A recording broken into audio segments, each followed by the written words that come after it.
Welcome to a new vlog. I don't know what the theme is yet, but I have started a book. It's called, I think, God of Wrath by Rena Kent. I think it's like the third one in the series. I don't know what the series is about. I've heard some little snippets from TikTok and I was vaguely interested. There's an audiobook reader who's getting popular and he does one of the voices in the book, so I thought I'd try it. That was a mistake. I'm 16% in. It's a 14-hour book, so I'm like some hours into it. And so far I am not liking what I'm reading. The plot is a little iffy. I can't really figure out what it is yet. There's a girl and she's trying to like get into a club. And I'm assuming the first two books explain what the club is, but basically there's like these guys in charge of it, and I'm assuming they're the love interests for the books. And that's not the part I have a problem with. This is very dark romance, like darker than I was expecting, because the main character is into consensual non-consent, and if you don't know what that is, it's rape play, and I do not like that, and I don't want this to come off judgy for people who do. Whatever, that's none of my business. I am less bothered by the fact that she's into it than the fact that the two guys she has feelings for are into it. Because for her, it's like a power thing. She's trying to feel better because I think she was like sexually assaulted or abused. And so it's not putting me off as much as the guy she has a crush on, her friend. He is part of a kink club and he very specifically likes doing consensual non-consent, but as obviously the person doing it. And it puts me off that she's into a guy who gets off on the idea that he's raping girls, and the main love interest, he is part of the club too, and he said he was part of it to keep an eye on someone, and I don't know how true that is, but she signed up to do the thing because she wanted to try and sleep with her friend, and he and the guy, the main love interest, ended up matching with her or whatever. So he went in vaguely knowing her because he caught her during the initiation of this club thing, and he was very violent with her and kicked her out. And now they're doing this consensual non-consent thing, and she doesn't know who he is, or she doesn't know who is trying to have sex with her at first. She thinks it's her friend. And his language is so gross and horribly violent, and I guess that's part of the rape fantasy thing, but I just don't like it, and I will not repeat what he says. It's just very intense, rapey language, and it creeps me out that the main love interest I'm supposed to be rooting for is getting off on the idea of doing this to her. It doesn't necessarily bother me too much if that's what a woman is into, mostly because I feel like it's coming from a place of trying to like heal a lot of the time, and maybe they just like it because they like it, whatever. I guess I'm just like less likely to give men the benefit of the doubt on anything, and you know, do they deserve it? I don't know, but it's freaking me out a little bit. So I don't know how much more of the book I'm going to read. It's very long, and it's only been her POV so far, and we finally got his POV. It's slightly better than hers, writing wise. I don't want to be mean. The writing feels very like green to me. I'll say that. It feels like the author hasn't written too many things. There's a lot of exposition of like, Julie walked in, she's my best friend from whatever, we know, like that kind of thing, and it's just it's very clunky, but that's something you grow out of when you keep writing, so that I can get over. It's really just like, oh, I don't like this rape stuff. Also, the main woman, she's got an English accent, but she speaks like an American, which irritates me, but that's neither here nor there. Anyway, yeah, not off to a strong start, but I'm going to read at least a little bit more and see how I feel. I feel like I'm going to DNF it, but I'm hoping it gets better. I'm just admittedly a little freaked out by this. I like dark romance, but other dark things, not this particular dark thing. Murder, whatever, kidnapping, whatever, I don't care. This is the one thing I do not want to deal with, you know? And that's a DNF. I tapped out at 33% in. just couldn't take it anymore. I can't do the consensual non-consent stuff because it just upsets me too much that the fellows are so into it. So that's done. Not going to read any more from at least that series, probably that author. Anyway, I moved on to Leather and Lark, the sequel to Butcher and Blackbird, and I am barely in at all. I've listened to like 10 minutes. Very charming so far. Starts off with the best friend of the character from the first book, whose name escapes me. She is killing her boyfriend because she found out he is into teenage girls, I think. So she murdered him, then called her parents to call a cleanup crew. And I don't know if they do this for all of her kills or what, but they send 2 people in to come clean it up. One of them is the love interest, and he immediately hates her, which I'm down for. Very funny.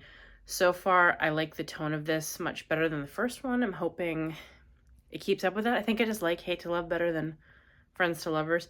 So it makes sense that this would click with me a little bit better. But so far, so good. I might actually do a good rating for something in this vlog. We'll see. I have a really fast, small complaint. The time skipping made sense in the first book, and I didn't mind it so much because it was like building a relationship with them. This is also time skipping, but in a way that is getting to me. So the incident where she has a cleanup thing happens, and then that chapter ends, and it's like 1 year later, and they meet up again. They run into each other because he is brothers with Rowan from the first book, and she's best friends with Sloane from the first book. So they meet up again, and that's fine. And then they recognize each other, and then it skips to 1 year after that. And I'm hoping that it doesn't skip more after this, because I just don't like so much time skipping. It doesn't really make sense for this particular story so far. But yeah, I guess the series is going to skip a lot of time, because the first book was over 4 years, and this one is 1 year after that, at least 1 year after that, because we don't know how long after the end of the first book this second chapter took place. But I also want to say, so I think the plot of this book is, in the first book, Rowan killed someone, and then that guy's brother knows he killed him, so he's coming after his brother for revenge. So he wants to kill the brother, and he wants to kill Lark because she's close to Sloane. It'll just really hurt Rowan. So that's the plot so far. I don't know when the marriage thing comes in. I'm assuming that's going to come up pretty quick, but I have absolutely no idea why they do fake marriage so far. Slightly frustrated again. So the fake marriage thing comes in because Lark's parents are big-time businessy people, and they think something fishy's up, and they think that Rowan is involved, or I think they think that Lachlan, the main character of this book, is involved, and maybe Rowan. And basically the threat is they're willing to kill Rowan because even though they like Sloane, she's not their priority, their daughter is. And they only kind of are nice to her because Lark cares about her. But they would not hurt Lark. They would not go after someone that she is marrying. So basically the deal is, if they get married, then Sloane and Rowan are protected from Lark's parents. And what Lachlan gets out of it is that because he's an assassin, he has like bad contracts, he wants to get out of it.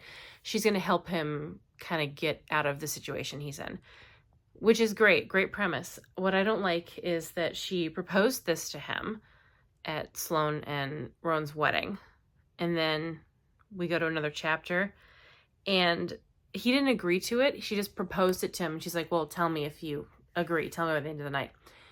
And then it skips to at least like maybe a week or 2 later, and he's agreed, and we didn't see that, and I think that that's weird. Just an odd choice, and I just wanted to complain about that. I don't like that we didn't see him agreeing to marry her when that's the whole premise of the book. Should have just had him agree at the wedding, in my opinion.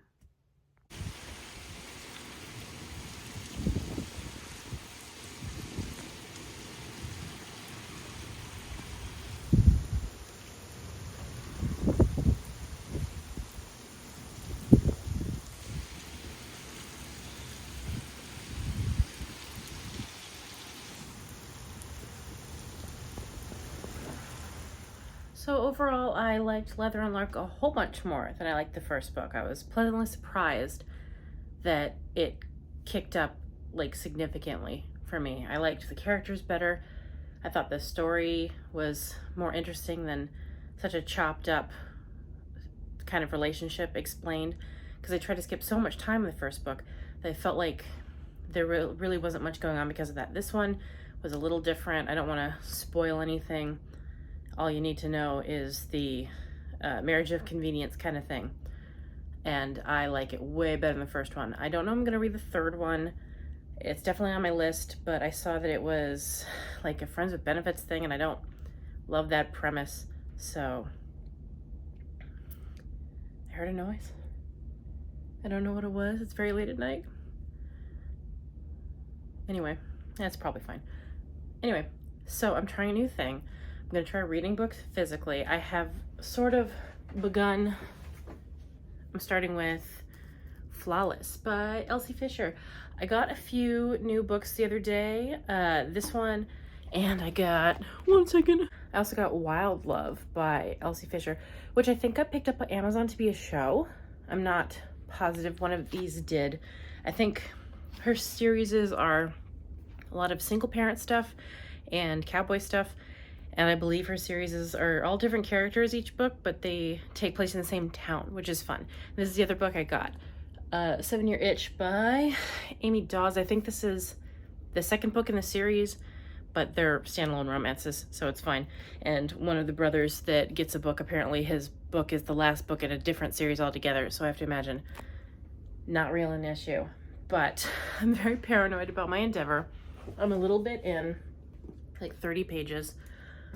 I haven't physically read a book in a really long time. House of Leaves was the last one, but before that I can't even remember. It's really hard for me to physically read my, I think I've said it a million times before, that just like my eyes won't focus on the page. I physically really struggle. So I listen to audiobooks, but there's a lot of audiobooks I can't get at the library. I want to read them, so I'm going to try physical a little bit to see how it feels. I have this paranoid thought that I'm not going to like it as much. Like, oh, I would have loved this book if I listened to it, but I read it instead, that kind of thing, which Sarah thinks is a little irrational, and I'm overthinking. And maybe she's right. I hope she's right. But anyway, the premise of this one, I didn't really look into a lot of these before I bought them. I just got the vague premise. This is a guy who professionally bull rides, and he got in trouble because he punched a guy in the face. So his agent slash PR guy's daughter has to babysit him for a couple months and make sure he doesn't get any more trouble. And that premise sounds super good and fun. Again, I'm barely into it, so I can't really form an opinion. But I'm hopeful I'll enjoy this, because several of the books I have over here that I bought, there are not audiobooks that are free for me to read. So I'm going to physically be reading these. I need this to work out. So she's babysitting him at his family farm, and we meet his dad, and he seems like just a nice old man, you know, just old man. And I think we're supposed to like him, but there's this bit. So he punched the guy, the main character, he punched a guy in the face, because they were talking about how the main character, Rhett, hates milk. He did like a got milk ad. He hates milk. So there's a whole bit in here about how he hates milk, and we're finally getting to the part where it explains why he hates milk. And it's because his father forced him and his brothers to drink a whole glass of raw milk every single day in their childhood. And I don't, I say a lot of political stuff here on this channel. You know how I feel. But like, I don't know what we're supposed to think here, because drinking raw milk is really bad, and it's bad for you. And it's going along with all the like anti-vax stuff. So like, I don't know if this is low-key supposed to be conservative? Probably not. I'm kind of wondering, and I was wondering before, because I'm like trying to get into cowboy kind of romances, if I'm going to be running into that kind of stuff. Am I going to be running into like raw milk, anti-vax stuff? My dad told me this one time. He said he knew these guys who had a farm, and they used to eat raw pork. I don't know if these farm people are just a little nuts or what, but I think about that sometimes. How my dad said he knew guys who would just eat raw pork.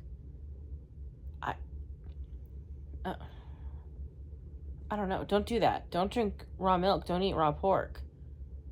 You have to pasteurize that milk.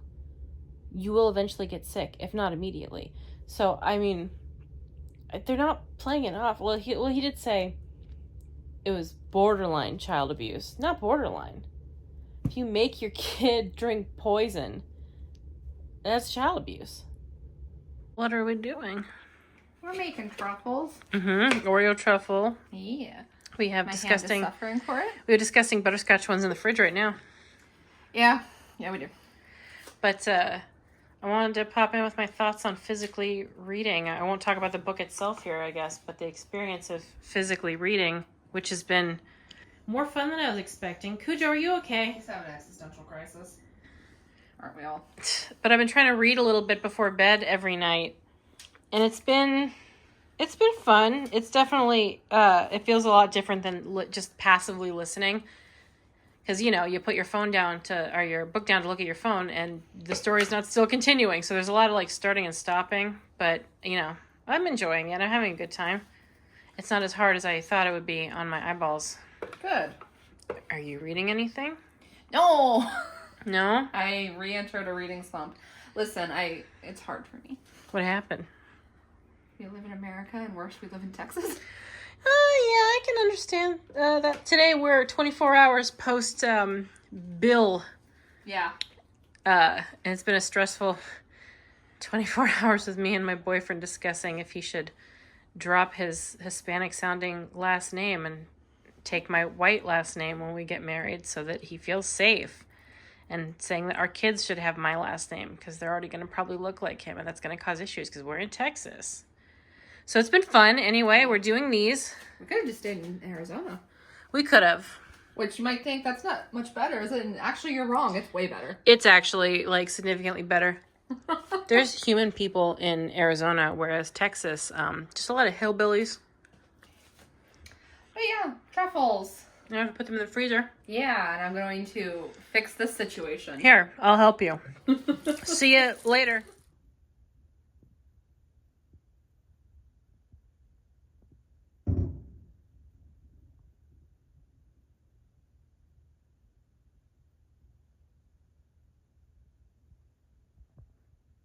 What are you doing? So I am in the process of logging all of my puzzles into a spreadsheet. This is all the ones I've done, all the ones I need to do, all the ones I have unhauled and or glued. So every puzzle that has entered this house is going into a spreadsheet. Nice. And then we're going to reorganize them, which means I need to pull them all off the shelf as I go and find a place for them, which is currently that table. This is how far I've gotten. Well, that's nearly the whole thing. There's more shelves. There's 3 more shelves. That's true. Table. Well, if you need other places, I guess you could stick them in my closet. Oh, don't we want to see them all together? Like in a big pile? Yeah, my closet might be big enough. I don't know. If the cage was in the library, I'd say let's just put them on the library floor. But yeah. I guess we still could. We could put the cage. No, all your Amy Stewarts are all. I was gonna say we could put them there, but yeah. I mean, we could put them in front of your shelves, I guess. I think there's room, probably. We can do that. We can do anything we want. We are. I was gonna say we're American. That doesn't mean anything anymore. But I'm currently on my spreadsheet because I'm listing the companies and then the names of the puzzles, and then I have them color coded. Which, yes, I am that kind of person. I am that person. A little extra, but we get it. And I'm currently, I'm on AD of... After death. I'm on AD of the company names, which I had one lost column for the color key. So that puts us at, I believe, 29 different puzzle companies, which is pretty neat. I mean, it's cool to see all the many different kinds of puzzle companies. Most novelty ones I've noticed you don't want to get because, if you see, oh, that's a SpongeBob puzzle, probably don't buy it. It's going to be from some... Because Disney like Disneyland has a lot of cool ones, and there's like Disney Park Signature, and I know for a fact it's gonna suck. It depends, because like SpongeBob is Nickelodeon, and like Nickelodeon has a license with Buffalo, and Buffalo is a fairly cheap puzzle brand, but it has like really good quality. The pieces are really shiny, but the fit is really good, and there's very rarely false fits. But and like Disney has contracts with basically everyone. Like this one here is Ravensburger, which is considered a fairly high quality brand, which like it is, but I have noticed it's not as good as some others, I'll say. I'd say it's like pretty high quality for the middle tier of quality. It's like the top of the middle tier. And I love Ravensburger, so don't get me wrong. And then we have like other, like this one is going to be pretty cheap and probably not very fun to do, but it was a gift, so I'm going to do it. Springbok is an older, very old company, and their quality has been going down, so like I don't like most Springboks. I've only kept one. This one supposedly, this is Pomegranate. They're supposedly a really good company. I haven't done one of these yet, but I have 2 of them. That was cute. Yeah. My brother got this for me for Christmas. Oh. Yeah. He doesn't screw up everything. So, but like most of the like SpongeBob ones, like she mentioned, are from a company called Aquarius. And I haven't done an Aquarius puzzle, and I've heard very mixed things, but they do really cool, like everything that's in Aquarius puzzles is licensed stuff, which is red flaggy for quality. But they do really, really nice advent calendars. So like this year, if they still have it, I'm going to get a Peanuts one. So it's really cute. And I'm hoping that it's available this year. And then I'll be able to test the brand too. Peanuts. I like that Snoopy and Woodstock. I know you like them. They're my favorite. Yeah. I have a Peanuts puzzle that's eventually going to go up there. Yeah, we have a new addition, which is this beautiful Sonic the Hedgehog. He's one of my favorite little guys. So I'll move these over there, and then I'm going to be done for the night, because I actually have a puzzle under here that I've been working on, and I want to actually work on it a little bit today. And I don't want to keep getting up to move puzzles constantly and then type on my phone that's slowly dying. Oh, so, do you need to charge it? No, that's fine, since we're like, it's after 9 anyway. But yeah, we'll do another clip. Oh, is there a cat down there? But we'll do another clip tomorrow when I've made more progress, probably. Maybe. We're unreliable. That's not very nice. Notice I didn't say it wasn't true. So, I'm almost done with the puzzles, and I pulled out my 9,000 that I did. And I'm feeling all nostalgic. It's all taped together. It's like mini pieces. It is a lot. Yeah, this took me a while to do. I think like 6 weeks. But yeah, look at it. It's beautiful. It is. I love doing it. This is the 3,000 piece I got that I'm going to do. Yeah, that's going to be so fun to like relive slightly differently. But this is what it looks like. I still have the poster and stuff too. See? Poster. It's beautiful. And then these are some of my other big puzzles. I've also done this one. I did this one earlier this year. It is also taped together. Oh, those are just squares. Yeah, this one was a lot easier, but like it's all taped together and stuff.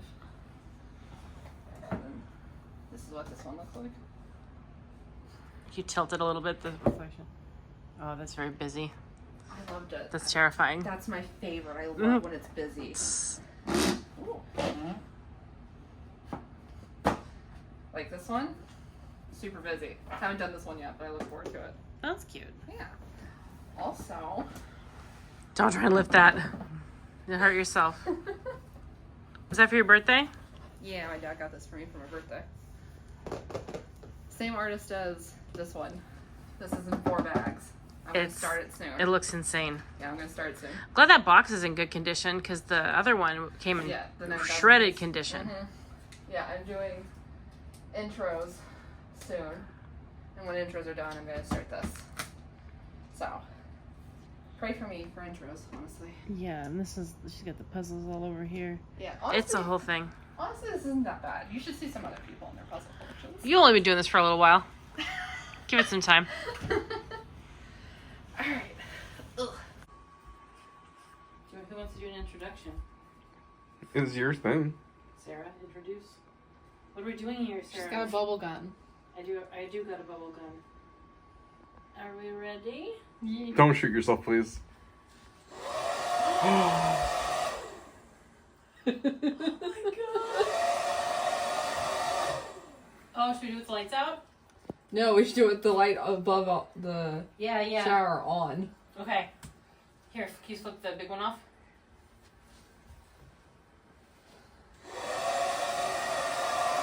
Oh my god. Oh my god.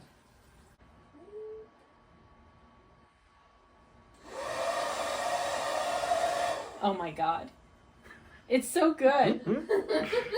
Oh my god. Oh, the sound. Yeah. It's so beautiful. Do you want to turn? Sure, I'll take a turn. Oh, it's so cool. Oh, it's out of bubbles already. Yeah. Oh, I horribly misaimed.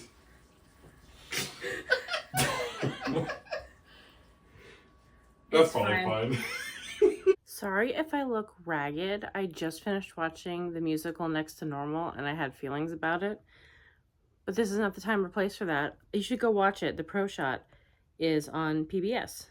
And it's just a sad musical and I don't want to spoil anything for you because there's like a little twist in it. And I wish I didn't know. But because I knew, that's why I went and watched it. So, I mean, but you should go watch it if you like musicals and if you like feeling terrible. Anyway, I'm going to wrap up the vlog. I didn't have a very successful reading week, or at least not as successful as I was hoping. I didn't read as much as I wanted to. It takes me a lot longer to read physically, but I wanted to pop on and wrap up my feelings on the physical book I read and one other book that I hadn't really mentioned. I read half of The Fake Mate by Lana Ferguson, and I didn't really like what I read, so I'm temporarily DNFing it. It's two doctors who are werewolves. I think everyone's open in this world. And the boy werewolf is like a higher up, and he's an alpha, and he wants to look better so that he can advance his career, and having a mate would do that. And she's an omega, which means she's like highly sought after, and she's destined for an alpha, I guess. And she wants to fake date because her grandma is being pushy. And it sounds fun, but it just kind of fell a little flat for me. It's not bad. I didn't like it. So I don't really have anything negative to say. It just didn't hit for me, which is unfortunate because I've been really into like the fake dating thing, fake marriage. It's very fun. But what I actually want to talk about is my reading of Flawless. My first Elsie Fisher. I have like a bunch behind me. Sarah bought me a couple and I got some at the used bookstore and online. But so this is the first time I've physically read a book since like House of Leaves was an exception because you had to read that one physically. This is the first time I've read a book like this physically in a really, really long time. I've said it a million times before. I have like vision issues and I get headaches pretty bad if I strain my eyes.